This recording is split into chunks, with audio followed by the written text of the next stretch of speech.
Check 1, 2, check. Hey guys, welcome to Dead Pro Comedy Room. It is open mic night. Thank you guys so much for coming out and supporting live comedy, especially of the open mic variety. Something going on in my life right now. Me and my wife, we're starting the process of becoming foster parents. No, guys, seriously, hold your applause. I already know we're better than you guys are. It's fine. But it's weird because we're gonna adopt a kid, after we foster for a while. But what's confusing to me is that my wife makes me have all the decisions. Everything, as simple as going out to eat is a very difficult situation for her. She's like, I just want to go out to eat, it's fine. I don't care where it is. But I figure that she'll probably say the same thing about the kid that she does about when we go out to eat. She'll be like, you know what? I don't care. As long as it's not Mexican or some sort of weird Chinese. And by weird Chinese, I mean Korean. So, I'm kidding, lady. It's a joke. If you're offended by that, you're in for the long haul tonight, honey. Let me tell you, there are going to be a lot of awful things that are said tonight. Hey, everybody. Hey. Hey. I've got a babysitter. I'm wearing a dress that zips up the back, and I haven't pumped since noon, so I feel great. How many of you have kids? You got kids? Yeah? Yeah? No, this side of the room's like, fuck no. No. No. It's okay. Yeah, when you have a baby, it's really interesting. It starts when you're pregnant, but every single person you've ever met in your life has so much advice to give you. There's so much advice, and you don't give a shit about any of it. It's all worthless advice. My favorite was somebody asked me, are you going to circumcise your child? Because we had a boy. And I said no, and so now all of you know about my son's penis. But I said no, we've chosen not to. We talked about it, and it was like I decided I was going to let him kill kittens. They were like, no, you have to circumcise your child. You have to. I'm like, no, I don't. I'm not going to. And there was this woman I worked with who was like, you have to. She was very, very, very upset about this. You have to circumcise your child. Meanwhile, this is the same lady that has a sticker on the back of her car that says, children are a gift from God, so obviously you can't abort them. But it's just like, children are a gift from God. Yeah, except that little wrinkly part on their penis. Get the fuck out of here with that. We cut that shit off and burn it. And this other guy that I work with was like, oh, don't you want your son to have a girlfriend? You want your son to get laid, right? And I'm like, not really what I'm thinking about right now. But if that's where we're going with it, then, mommy was a virgin until she was 21. Sexual frustration, it builds character. So at least he'll be a good person. And he's like, oh, but girls aren't going to want to, he won't get any BJs if he's got circumcised. Girls don't want to give him a BJ. I was like, fucking good. Good. Maybe he'll respect women. Sorry, I have nothing against blowjobs, but the ratio of blowjobs that I have given in my life to gone down-ons that I've had in my life is very distorted. It is a very uneven ratio, and I would like my son to rise above. The other day I was walking my dog at the park. I was just walking through the park, and this kid had to be 5, 6 years old, ran up to me, and he's like, hey, can I pet your dog? And I was like, yeah, sure. And he stuck his hand out to pet my dog, and he had his hand just out to it, and his mom came rushing in and scooped him up, was like, nope, and rushed off with him under her arm. And I looked at that and I was like, oh yeah, I'm a full-grown man. I can't just be walking up to kids at the park with my dog anymore. That's not a thing that I'm allowed to do. When you're a kid, they teach you all the ways to avoid pedophiles. I think when you turn 18, they should teach you all the ways to not appear like a pedophile. Like, hey, I get it. You have an excess of candy, but don't offer it to anybody. Just hold on to that. Yeah, I know it's raining, but that kid chose to walk to school. Don't offer him a ride. He'll get to school just fine. I saw these posts on my social media, all these posts like, oh, R.I.P. Harambe, justice for Harambe. And I knew immediately, I hadn't seen the story yet, but I knew immediately, like, oh, Harambe is not a person. Because anytime you see white Americans sharing, like, justice for African sounding name, it's not an African person. You can know that much right off the bat.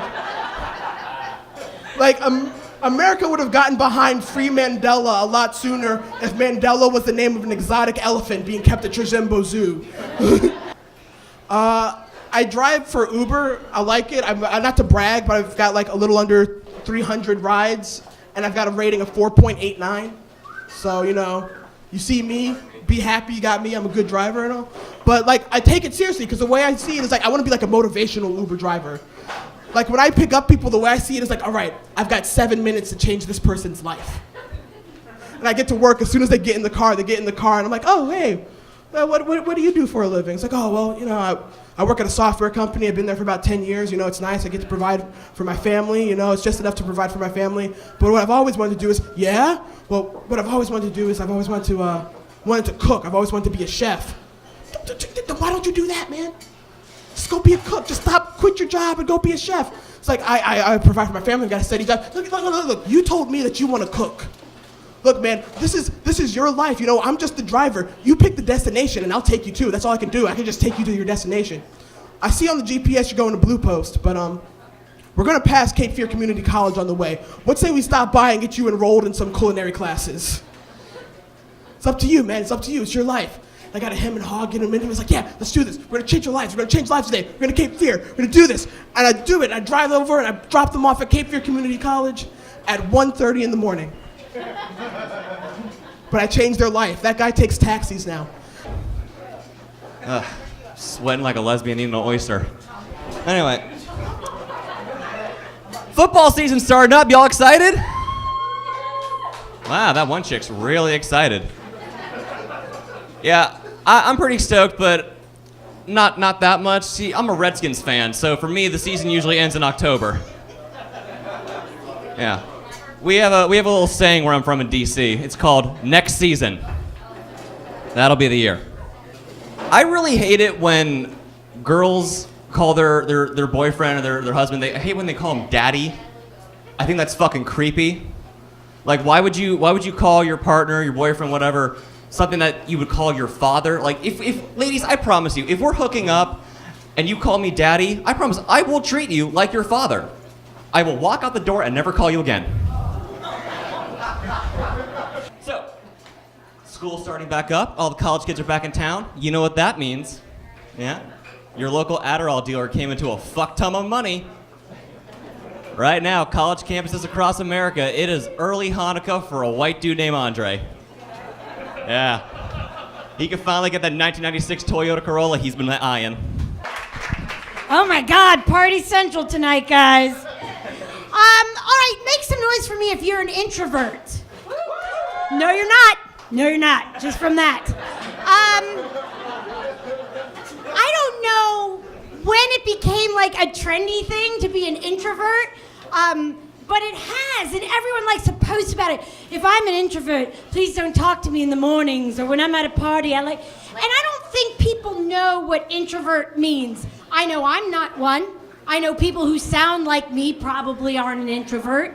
I know that, sometimes I'm in a situation where I'm annoyed, or I'm tired, or I just don't want to talk to you, or I yelled so loud the night before that I physically and I'm unable to speak. But that doesn't make me an introvert. You know what I mean? I see these young women in particular, it's trendy somehow on Facebook, and they say, I'm really sensitive, and I know I talk nonstop a lot, but I'm really quite an introvert. Like last night I went to that party and I didn't talk to anyone. And it's like, Sharon, that is because you passed out in the corner. That is the only reason you stopped talking. So I tried a little experiment and I went off my ADD drugs for a couple of weeks. No, I do not have any extra. I'm gonna get that sweet, what was it, Corolla? There were some differences.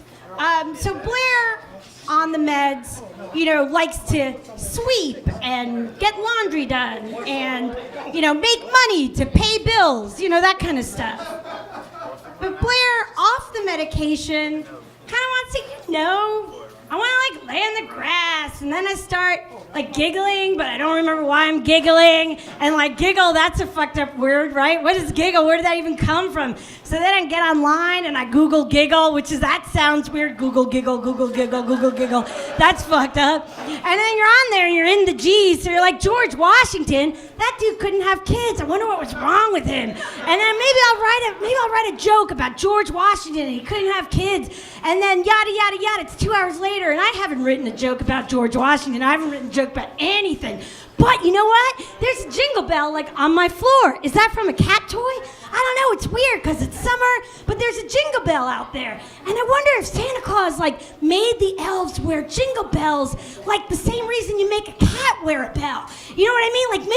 Maybe those elves were predatory. Maybe he was warning the other North Pole creatures out there that they were coming. Because maybe in the off season they all get laid off like Belk workers over Christmas, and then come January after the returns, they're out of work and they're starving. So there's all these hungry elves roaming all over the North Pole, and they're attacking baby seals and clubbing them to death and ripping them apart with their brains, and that's not good for tourism at the North Pole. So Santa Claus put those little bells on them so everybody knows that they're coming and keeps things clean looking, even though the elves are still starving. And you know what's weird about Rudolph the Red-Nosed Reindeer? A lot of things, but one of them is in that claymation, from 1960, the Rankin Bass, the good one, not the crappy cartoon, the good one.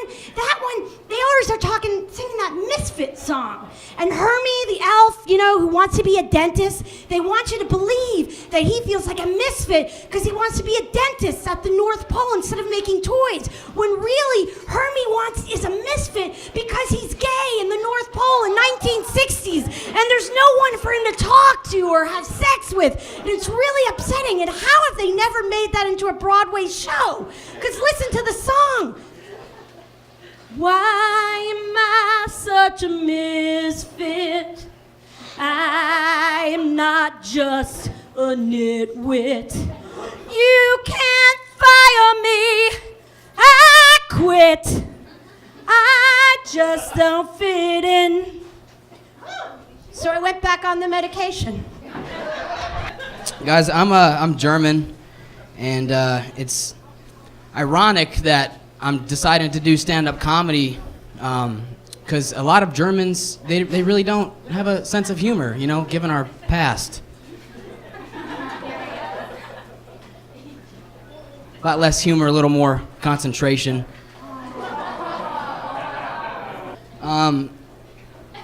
I really don't understand handicap parking spots at the gym. Does that shit make any sense to anybody? So, I've been in a bunch of relationships. How many people? I know you're getting married. How many people have been in a bunch of relationships? Just me and this one girl right here. That's good. I realized, because I'm on my second marriage. I've been married for 20 years with this lady I'm with now. 5 years on the first one. That was my high school sweetheart. I wish you all the best. Good. But I realized, because over the last few years, my wife and I have been kind of bickering a lot, really kind of arguing, And I realized over the past couple of days that if I just listen to her when she talks and not try to fix all of her solutions, her problems, just going to solve her problems, and I'm really there when she's speaking to me and paying attention to her, and if she seems down, I ask her, what's the matter and what can I do to help you? Their relationships are pretty cool. We get along a lot better, is what I'm saying. So, anybody poor in here? I was born poor. I was born lower class, like middle lower class though, not like lower class, but middle lower class. And then we worked our way up to upper lower class. And then when I left home, I went to like, low class, and just never really had a lot of money. And at 49 years old, I realized that if I stay off of social media so much and don't watch a lot of TV and really focus on going to work, I have more money at the end of the week. I have 2 cats. You have cats? I've never been a big cat person. I've always liked them when they were kittens, but never a big cat person. I always end up with like one smart cat that pees on baseboards and one dumb cat that doesn't do anything at all except be dumb. And so I've never really like attached myself to my cats. But like over the last, week or so, I've realized that if you just let the cat get in your lap and you pet it, it makes you feel really nice.